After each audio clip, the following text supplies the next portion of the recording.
Hola queridos oyentes, bienvenidos a un nuevo programa de Firmes en la Verdad. Tenemos al otro lado en el Hangout a Iván de Vargas, ya veterano en nuestra casa. Él es padre de familia, periodista, especializado, yo creo, en una vertiente de su trabajo, en las relaciones con Oriente y todo el tema de los cristianos perseguidos, que en la actualidad es un tema candente.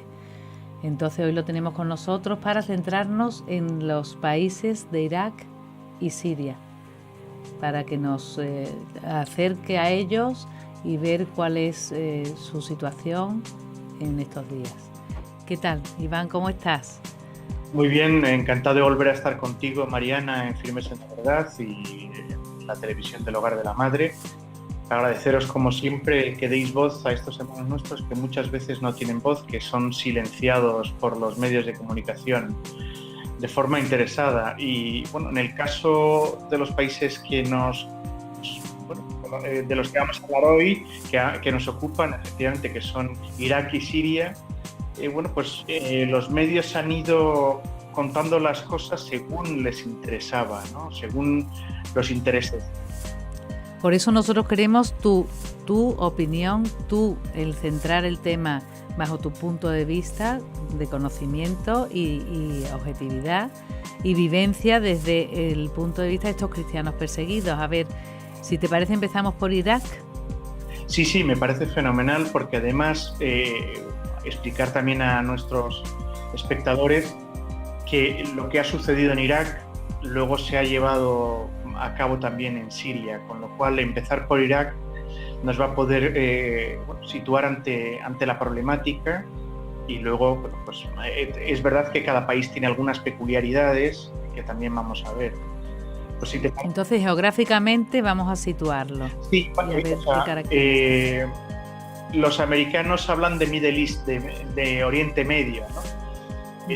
Quizás nosotros podríamos hablar de un Oriente más próximo si nos situamos en España, ¿no?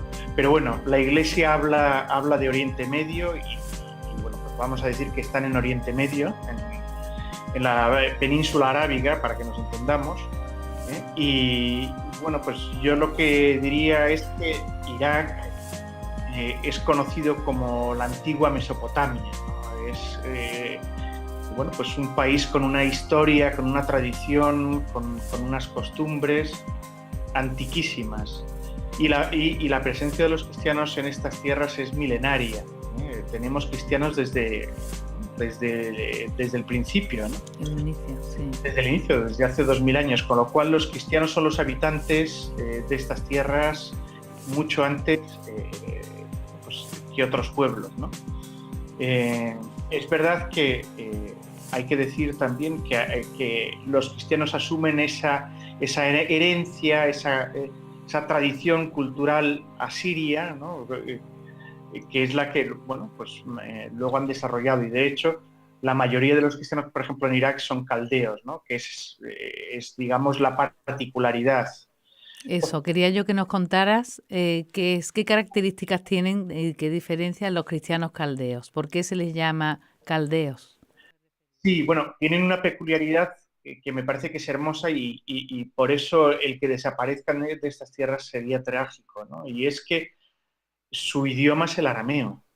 El arameo es el idioma que hablaba nuestro Señor, ¿no? Del arameo luego se derivan el árabe y el hebreo, ¿no? O sea, nuestro Señor hablaba arameo o siríaco, que es el idioma de esa zona, ¿no? Porque hay que recordar a nuestros espectadores que toda esa zona, o sea, hasta Palestina, se llamaba hasta los años 40, 1940, la Gran Siria, ¿no? Y va desde la actual Turquía hasta los territorios palestinos. Entonces, el siríaco o arameo no se refiere a Siria, sino a esa gran Siria, ¿no? que son unos territorios, una región inmensa, que es la que está siendo martirizada, digamos, en estos días, ¿no? En pleno siglo XXI. Entonces, bueno, pues son, en su mayoría, los cristianos son caldeos. En Irak, en la población, el 99% de los habitantes son musulmanes y los cristianos son solo el 0,8%. Ahora, sí, siempre, ¿desde cuándo? ¿O se ha reducido ese 0,8? Sí, mira, te cuento, en los años 90 los cristianos eran casi 1,5 millones. Después del derrocamiento de Saddam Hussein en el 2003, los cristianos no, y hasta la actualidad los cristianos rondan ahora los 300.000. O sea, estamos hablando de que la emigración ha sido masiva, provocada por la violencia, por la persecución, por la presión. El ambiente en el que se encuentran pues los cristianos es un ambiente completamente hostil, ¿no? Estos, para encuadrarlo también en fecha, ¿no? En datación. Sí. Antes de toda esta violencia, me imagino que la convivencia era, porque el cristiano, para su convivencia, es una persona que, si su esencia es el amor, no tendría problema ninguno con los musulmanes, aunque fuera minoría, ¿no? Te explico. ¿Qué es lo que provoca toda esta corriente de persecución? Bien. Sí. Bueno, pues una radicalización, digamos, por parte de quienes ocupan el poder. Con Saddam Hussein, que era un dictador, pero bueno, claro, hablar de dictador en estos países, los parámetros que ellos utilizan son distintos a los nuestros, a nuestros parámetros occidentales. Era un líder laico, para que nos entendamos, o sea, no tenía una visión religiosa del gobierno. En este sentido, permitía que convivieran, digamos, las distintas realidades, las distintas tribus, las distintas familias religiosas, las distintas comunidades.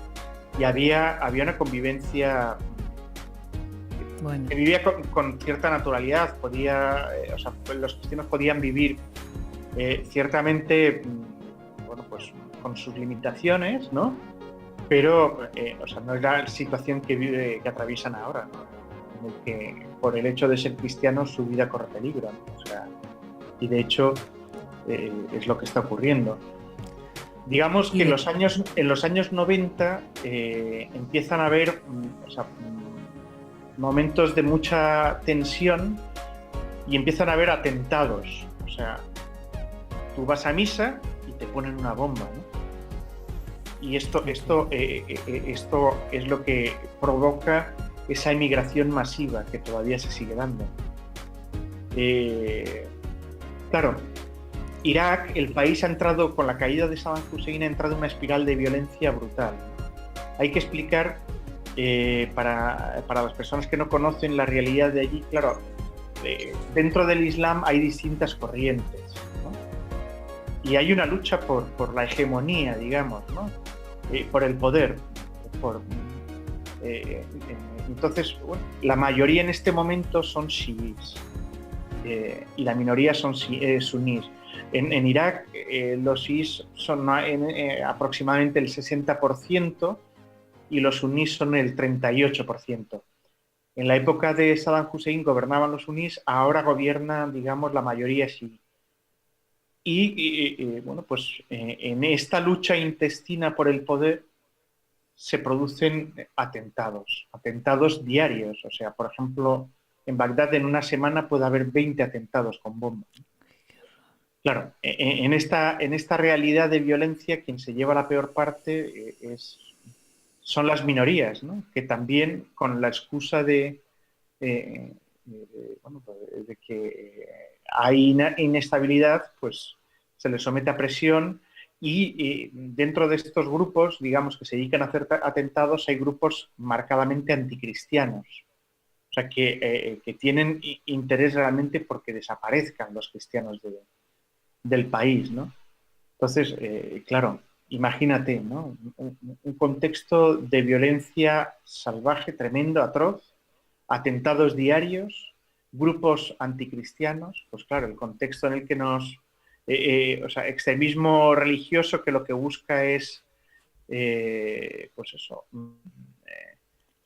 exterminar a los demás grupos, Pues claro, la realidad es compleja y muy difícil y el salir adelante es muy difícil, con lo cual este éxodo, esta sangría tremenda, ¿no? Y una presencia cristiana que cada vez es más pequeña y que puede, las comunidades cristianas milenarias pueden desaparecer.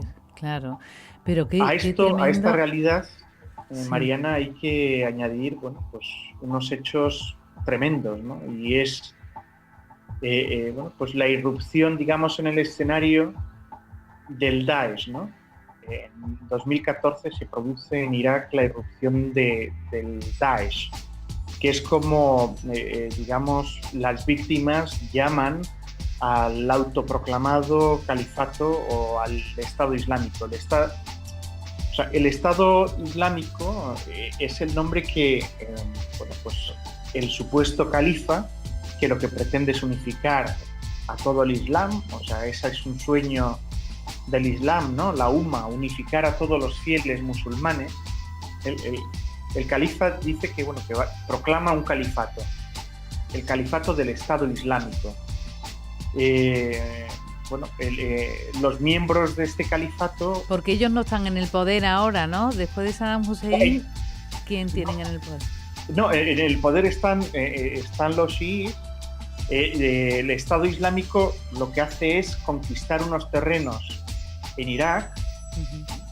En concreto establece su capital en Irak, en Mosul, en la llanura de Nínive, y en el norte de Siria, ¿no? Entonces, esos son los territorios dominados por los milicianos del autoproclamado Estado Islámico.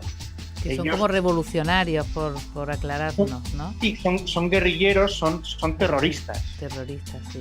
Claro. O sea, directamente hay que hablar con claridad. Son terroristas, son fundamentalistas, son radicales, son extremistas de corte islámico. Ellos siguen una corriente que es la Wahhabí, que es, bueno, son suníes, para que nos entendamos, ¿vale? Y bueno, ellos dominan unos territorios que han conquistado con la fuerza, sembrando el terror y expulsando a la gente que está allí. O sea, en el caso de Mosul había muchos cristianos. Digamos que una de las zonas con mayor presencia de cristianos en Irak era precisamente la zona de Mosul, la llanura del Nínive. Había presencia cristiana desde hace 2000 años y ahora ya no hay. Porque cuando ellos entran, o sea, cuando el así autodenominado Estado Islámico, que según quien los llame, o sea, los ingleses le llaman ISIS, que quiere decir Estado Islámico de Siria e Irak. Eso es el ISIS, ¿vale?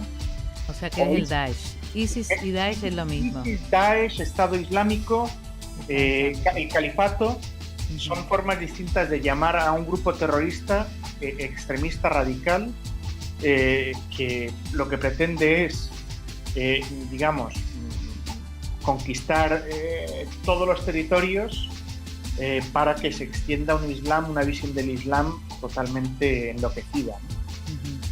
Y esto, el poder contra ellos no pueden hacer nada, porque ellos, como son terroristas, están por fuera de la ley, por supuesto, maltratando, sembrando violencia, odio, ¿no?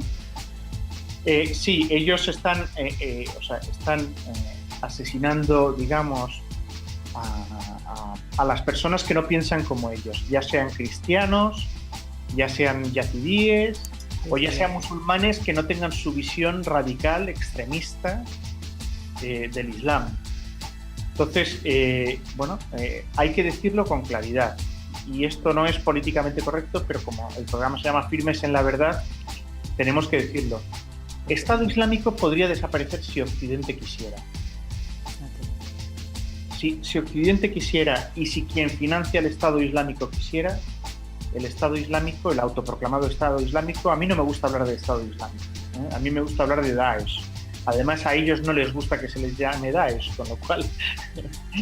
Oye, pero bueno, entonces, ¿qué intereses hay por parte de Occidente para no querer ir contra ellos, no querer quitar este problema que es un abuso es, bueno, de todo punto insostenible, ¿no? ¿Cómo nos hacemos sordos en Occidente?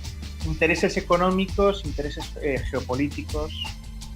Hay que recordar que Daesh se ha hecho con distintos pozos petrolíferos y está vendiendo, se está financiando a través de la venta de petróleo en el mercado negro. Luego, el Papa también lo ha denunciado. O sea, no vendamos armas. Eso, las armas, claro, otras. No vendamos armas. No financiemos el terrorismo. Hay que decirlo con claridad. Hay muchos intereses.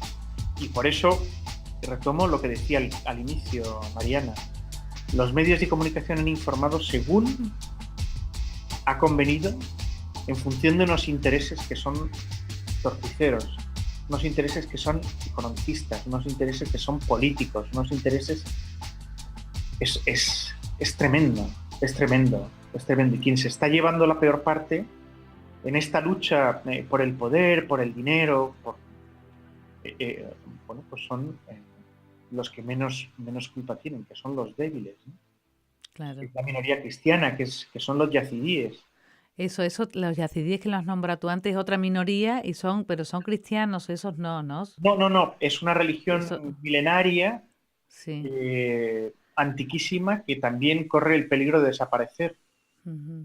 Y el problema es que son tan pocos y tienen o sea, están siendo realmente, no tienen la posibilidad que tenemos nosotros los cristianos de alzar la voz, porque gracias a Dios en Occidente pues hay iniciativas tan hermosas como bueno, pues, tu programa o lo que se está haciendo en algunos medios católicos, que damos voz, ¿no? Que damos voz a estos hermanos nuestros que están siendo masacrados, ¿no? Y, por ejemplo, Irak...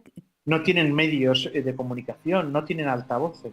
Claro. Entonces, nosotros, que defendemos la libertad religiosa, que defendemos la dignidad humana, que defendemos la vida, tenemos que denunciar que está habiendo una masacre, un genocidio de los cristianos, pero también de otras minorías, ¿no? Como son los drusos, como son los yazidíes, que si no fuera por nuestros medios católicos o cristianos... Tampoco se sabría. No, tampoco se sabría este exterminio que están sufriendo. Y en Siria, pues como nos va corriendo el tiempo para no dejar la parte, céntranos en Siria. Entonces, en Siria el problema es también muy complejo. En Siria empieza a haber, pues en el 2011, en Irak se produjo en el 2013 el derrocamiento de Saddam Hussein, ¿no?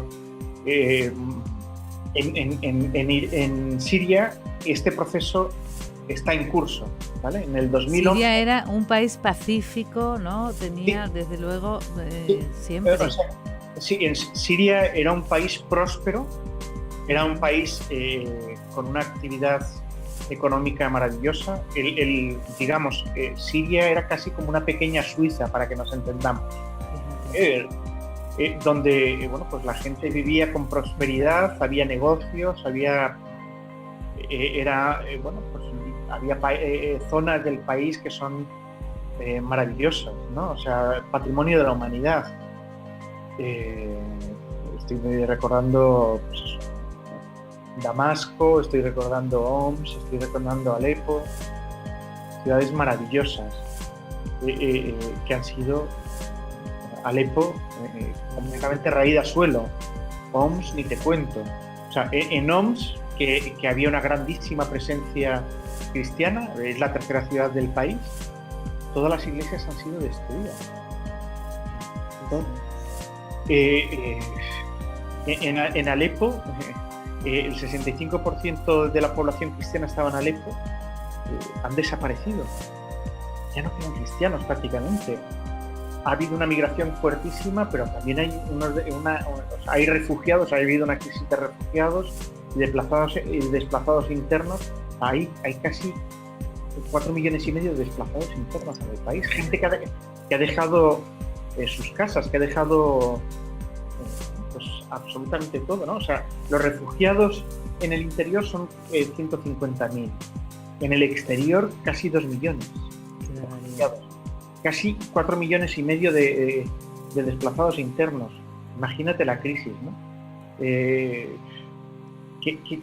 O sea, quedan de los casi 1,8 millones, 1,7 millones de cristianos, solo quedan 450.000. Qué barbaridad. Claro, fíjate, en Siria, en el 2013, se dictó una fatua. O sea, 38 ulemas, que son los líderes espirituales religiosos, dictaron una fatua, que es una ley religiosa, una ley divina, que permite incautar los bienes de los cristianos. Fíjate. Entonces, las viviendas, todas las propiedades. Claro. Todo justificado, ¿no? Todo ese... Sí, eso todo justificado, además por la ley. Por la ley, sí, por una ley divina, que es la fatua. Entonces, todos los que no sean suníes pueden perder sus propiedades. ¿Pero esa fatua es del Daesh o del poder que había o del Ejecutivo, del gobierno que ellos tienen? En este momento hay una guerra civil en curso. Entonces, digamos que el presidente que es Al-Assad era laico también, igual que Saddam Hussein. ¿Y la fatua tiene lugar en el gobierno suyo? No. Los líderes religiosos, hay una lucha, es que es complejo de explicar porque es muy poliédrico el problema. Digamos, hay una guerra civil en curso, ¿vale? Por el poder, ¿no? Entonces, donde hay distintas facciones, digamos, rebeldes o contrarias, digamos, al régimen establecido en el país, ¿no? Entonces, cada una intenta imponer sus leyes, y donde tiene el poder, porque se han ido conquistando terrenos, ¿no? Para que nos entendamos. Entonces, en Damasco sigue, que es la capital, sigue el gobierno y sigue, digamos, las autoridades establecidas, ¿no? Para que nos entendamos. Pero en otras zonas, ganan los rebeldes, y en otras tiene, por ejemplo, Raqqa es la capital del Estado Islámico, del autoproclamado Estado Islámico, donde está el Daesh haciendo de las suyas. Entonces, donde gobiernan los radicales, donde tienen el poder los radicales, pues pasan estas cosas. O sea, se dicta una fatua y todo el que no piense como yo, pues tenemos derecho quedarnos con sus propiedades. Otra realidad de Siria, ¿no? O sea, los secuestros de obispos y de sacerdotes. O sea, desde el 2013, 2 obispos ortodoxos fueron secuestrados y están en paradero desconocido. Hay sacerdotes que han sido secuestrados, otros han sido asesinados. Nos quedan un minuto, y yo quería, para finalizar, pero muy bien, porque ya tenemos la visión clara de cómo sucede esto, de los revolucionarios, de cómo están instigando a todo y con una violencia tremenda. Pero quería que nos dijeras, para finalizar, esta fe de los cristianos perseguidos allí, cómo ellos es lo que se llevan, ¿no? Para que finalicemos con algo positivo y de algo que podamos hacer. Pues mira, yo te diría, Mariana, que lo dicen ellos mismos, los propios cristianos te dicen, hemos sido elegidos por el Señor, hemos sido elegidos para el martirio. Nuestra vida en Siria, por ejemplo, era muy cómoda, teníamos absolutamente todo. Yo hablaba con un ingeniero de 65 años que tenía una casa de 400 metros y 3 personas de servicio. Me decía, gracias a esta persecución, hemos puesto la mirada en lo que realmente es importante, que es en el don de la fe. Y claro, el vivir en una situación de persecución hace que vivamos como si fuera el último día, con lo cual estamos viviendo con autenticidad nuestra fe y estamos dispuestos a dar nuestra vida si llegara el momento. En este sentido, lo que nos piden siempre es que recemos para que sean fieles, para que si llega la gracia del martirio, pues sean fieles y la vivan como tiene que ser, ¿no? Los jóvenes te dicen también, o sea, sus conversaciones son muchas veces cómo van a vivir su último momento si tienen que dar su vida por Jesucristo, ¿no? Y realmente, pues esto, claro, les ha hecho despertar un poco de ese acomodamiento, de ese vivir a veces un poco de forma tibia la fe, ¿no?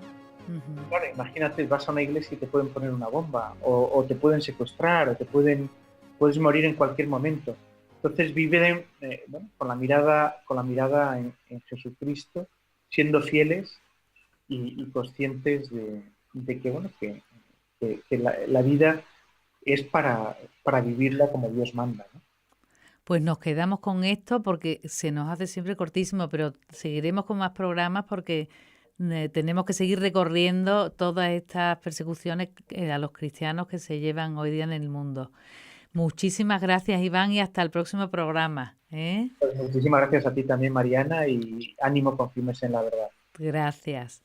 Bueno, queridos oyentes, no tengo más que añadir, pero lo que sí me impresiona, y hoy día, como en Europa estamos teniendo ataques, esto que ha dicho Iván al final, esa fe firme y pensando que cualquier día podemos encontrarnos en esa situación también nosotros.